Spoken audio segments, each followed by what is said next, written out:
Hey, welcome to Think Thursday from the Alcohol Minimalist Podcast.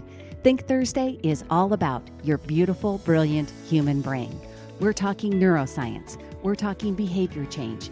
We are talking about your mindset. Are you ready to get started? Let's go. Hey, friends, welcome to Think Thursday from the Alcohol Minimalist Podcast. If you're new around here, then be forewarned that Think Thursday is where we dive into mindset and brain health and the science of behavior change. We don't always talk about alcohol directly because the real work of change, the real magic, really starts with your thinking, with your brain, with that beautiful, brilliant human brain. And that's really what we focus on here on Think Thursday.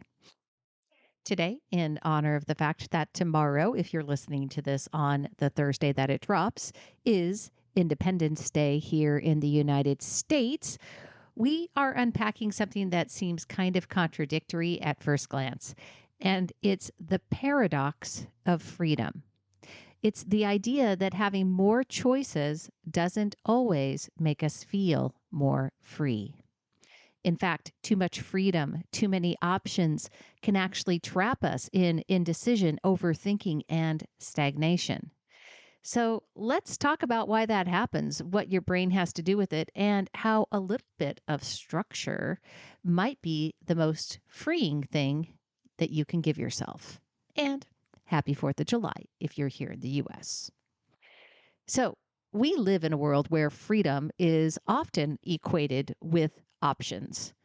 We tell ourselves if we had more time or more money or more energy or more choices, that then we would feel free. But the truth is that unlimited choice can feel overwhelming and paradoxically paralyzing. And this is something that psychologists refer to as the paradox of choice. And research shows that when we are faced with too many options, we become more anxious, less satisfied with the decisions that we make, and more likely to procrastinate or avoid choosing altogether. And guess what? Your brain is wired in a way that makes this even more complicated. Your prefrontal cortex is the part of your brain responsible for executive function, things like planning, goal setting, evaluating, decision making. We know this, right? We talk about the prefrontal cortex all the time around here. It's your logical, goal oriented part of your brain. It's amazing and powerful, but it's also limited. Every decision you make throughout the day draws on this same cognitive resource. And this is where the concept of decision fatigue comes in. The more choices you have to make, big or small, the more you drain the battery of your prefrontal cortex. And when that battery is depleted, guess what you start doing? You default to habits. You choose what's easiest, not what aligns with your long-term goals. You abandon long-term thinking for short-term relief. In other words, excessive freedom in the form of too many choices actually reduces your capacity for intentional action. I want you to hear me say that again. Excessive freedom in the form of too many choices actually reduces your capacity for intentional action. So, structure is actually a path to mental freedom. Structure doesn't limit freedom, it enables it. I really want you to think about that. And I want you to see if you can reframe your thoughts around the choices that you make on a daily basis. What if limiting your choices or getting your life in more structured in some areas actually wasn't restrictive, but enabled you to have better mental freedom? When you create intentional boundaries, like a morning routine, like a meal plan, yes, and a doable drink plan, you reduce the number of decisions your brain has to make in the moment. And that frees up your cognitive bandwidth for more meaningful work, for deeper presence, and for better long term alignment. Structure gives your brain fewer open loops. It gives you a path instead of a maze. And I really love that analogy. It gives you a path, a dedicated path, instead of a maze where you're trying to figure out your way around it, right?